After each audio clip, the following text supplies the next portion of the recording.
Welcome to the Business and Brews podcast, where our mission is to highlight local businesses in the Triangle area and shed light on different industries. Hey everybody, welcome back to Business and Brews. I am Ryan Smeltz, the Bearded Veteran, and my co-host couldn't be with us tonight, Gavin Vincent.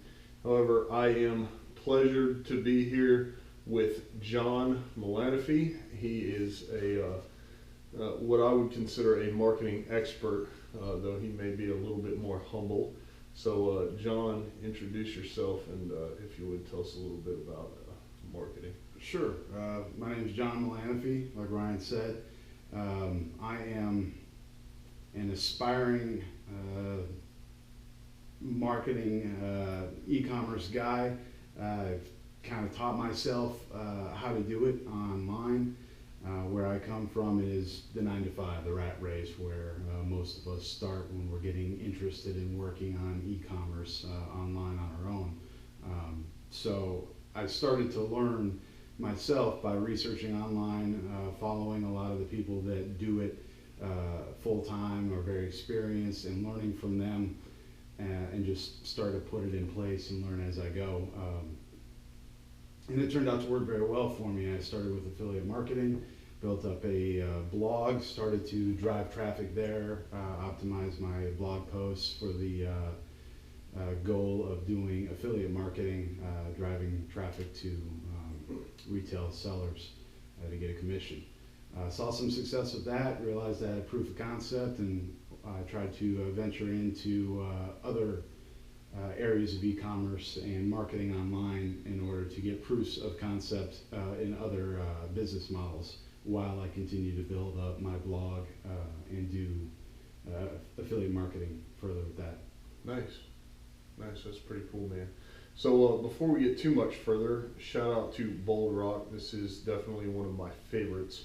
But Bold Rock Brewery is a local North Carolina brewery. So I have the hard apple cider.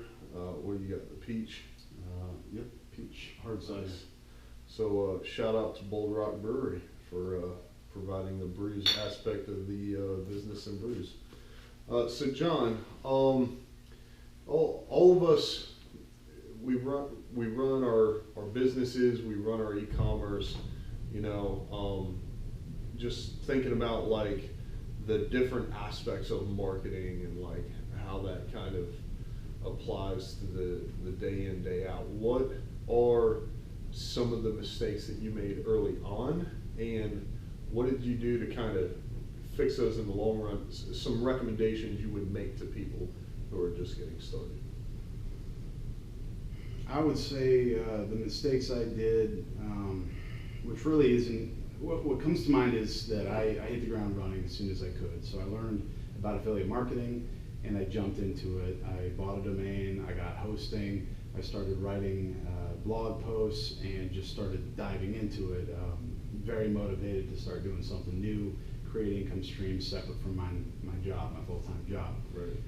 And I would say the failures I made with that would be that I didn't do the research in my niche.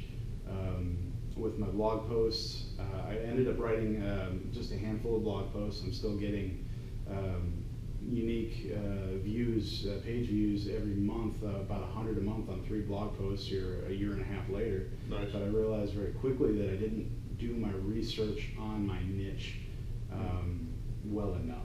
Okay. So after I started to write my blog posts and really start to dive into putting words on screen, I realized that what I was building wasn't so much a niche site for affiliate marketing. What I was building was an authority site. I was building a site that could succeed very well and could earn me a lot of money, but I would have to build it up a lot larger than what I initially had intended.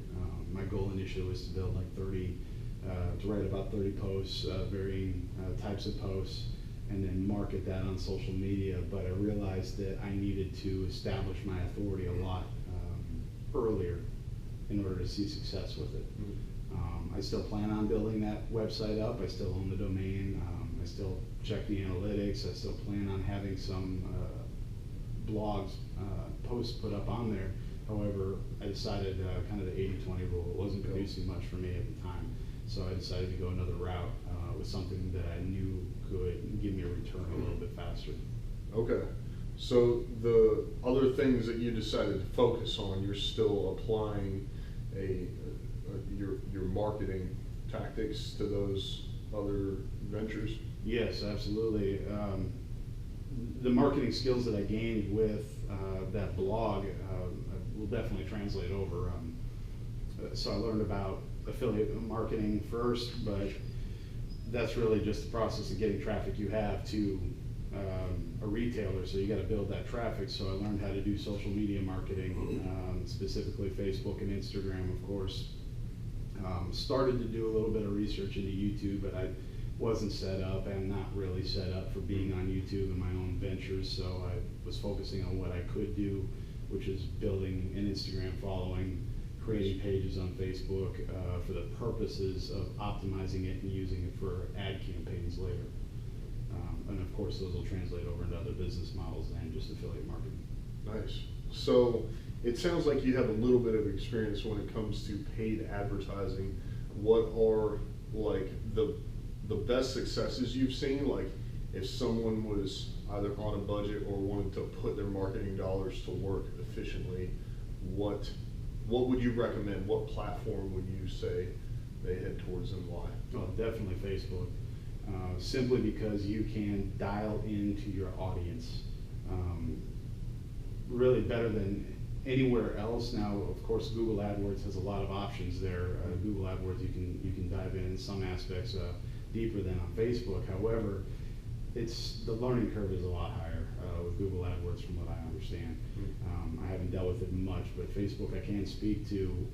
I can sell if I know I need to sell to a middle-aged woman who loves pugs and loves to shop on Amazon and has 3 kids who also love pugs. I can find her and I can sell to her with Facebook. So I've definitely seen success with generating leads already on Facebook with cheap, low budgets. And I would recommend starting there simply because of how deep you can get into your audience, who your prospective customers are. Nice. That's pretty cool, man. So you mentioned the blog posts that you wrote like a year and a half ago, and how those are still being fruitful for you. But I know you also write blog posts today. So what are some things you learned from the ones you did originally that are making your posts today of higher quality? I would say that the base knowledge that I gained of creating optimized blog posts for a website that is following me and helping me today are going to be really just finding out what people are searching for, because you're doing it for search engine optimization. You're trying to get that organic traffic from the internet, from Google.com especially, and get that to your website. So that search engine optimization side of creating a blog and monetizing that audience is definitely helping me out. Now I can say that I've dialing it down into the small details of it. I've learned how to write specific types of blog posts. One of my favorite is what I call a response post, and that's not my language. I got it from other people who do affiliate marketing to a much higher degree and are far more successful than I am. But one of my favorite is response posts, and essentially what I do is I find out what people are asking online that's related to my niche, related to my product, whatever I'm trying to sell, and I find their question. I make sure that that question has a high enough search volume, and then I answer that question with my blog post. I call it responding or response post to their question. And then of course I make sure it's all optimized for search engine optimization as far as HTML goes, alt tags on images, that kind of thing. One thing I have learned now, or gained more expertise in now, compared to a year and a half ago when I was getting started, was the ever-changing requirements by Google as far as updates to their algorithm. Since then, they have updated their algorithm now in 2019 to ask for a few different things of your blog post. What they're looking for is a higher degree of expertise, your authoritativeness with your blog posts, and I can't remember the last one. It's the acronym is EAT, and the T is failing me right now. But basically, what they're looking for is how authoritative you are. Trustworthiness is the last one. So, expertise, authoritativeness, and trustworthiness are going to be what Google wants in your blog posts, and that's just 2019, a new algorithm update. But the reality is you can create a blog post that provides value. And that's really what Google wants. They want to provide a value to who's using their platform, and you provide that value by having authority in your subject, being genuine, having that expertise, and what that boils down to when you're writing your post is going to be using good research, using good references, linking to really authoritative websites, companies. Kind of riding on the back of that, little things like that, and of course grammar and consistency is good as well for that trustworthiness. That's pretty cool, man. So I heard you talk about the EAT and like what Google looks for, and I understand that that's just the algorithm as it stands right now. Yes. But do you have any idea like how they go about determining that? Is it a certain language that they look for, or a certain structure? I'm just curious. Sure, you can break it down into each detail of what Google is looking for, and they actually provide that information to you. You can look it up. I can't point it to you right now, but I've looked at it. They will tell you what they want. And like I said, it is going to be little things as far as increasing your authoritativeness is going to be linking your article to another article. If I'm writing on finance, I might send or put in a link in my blog post to Forbes, which has an incredible amount of authority, of course. And Google recognizes that. So if they see that I'm linking to Forbes, I'm using Forbes as a reference material for my post, it increases my authoritativeness and my trustworthiness. Okay. Yeah. That makes sense.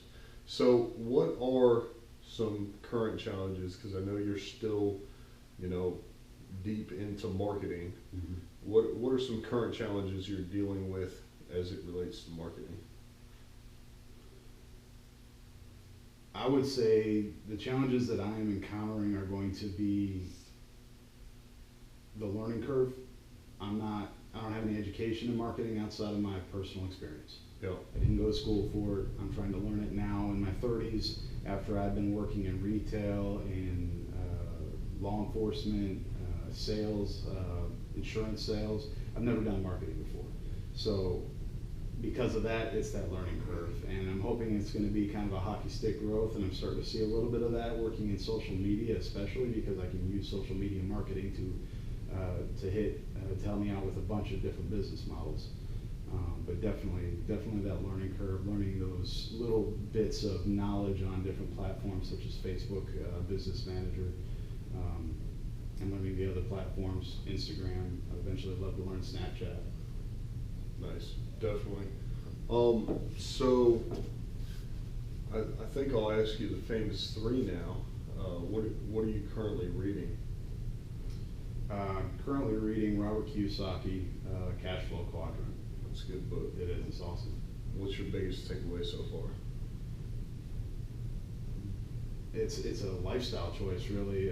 From what I'm getting from him is changing it's financial education. So it's something that you don't get growing up in public school or private school. It's something that you learn from a parent, from a business savvy relative or friend, or doing your own research, like what I've had to do. My biggest takeaways are learning where to put my money, so that, well, as Robert Kiyosaki says, I don't want to work, not working for money, having my money work for me. So investing in income earning assets, not spending my money on liabilities and basically throwing my money into the wind, using my money to work for me and increase the money I put into it. Yeah, definitely. That's cool, man. I read that book. I like that book. So when you're not focused so much on marketing, John, what do you do for fun?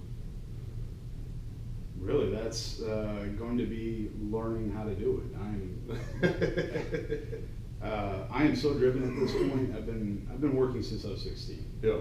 I started mowing lawns for my neighbor, moved into a grocery store. I started mowing lawns at 14, moved into a grocery store at 16, and started actually being on payroll, and learned how to work for money my whole life. Okay. So now that I've been kind of awoken to the possibility of being a small business owner, of being an investor in businesses and learning different skills about increasing my streams of income for my life. For me, having fun is the little things. I do like graphic design, so Okay. Using graphic design to work on a brand that I'm working on, create a logo, create a website, create a Facebook page, an Instagram. That's my fun. So I tie it into what my goal is building income streams. Nice, definitely. So last thing, because I'm sure some people have questions, you know, what is the best place to find you, or how can people get in touch with you? Well, I'm currently working for a company called EcoVS. Okay. Best way to reach me would be, that's where I'm spending a lot of my time. So I would say EcoVS is a e-commerce company. You can find that at ecovs.com, contact form on there. You can reach me on that. Nice. Well, I appreciate it, man. I'm sure they appreciate it, and I appreciate your insight and kind of diving into some of the details that a lot of people, you know, just starting out in marketing and running their own business may not know. Sure. So thanks, everybody. One more episode in the books. Sorry we couldn't be live on this one. Thanks so much, and we will see you on the next episode.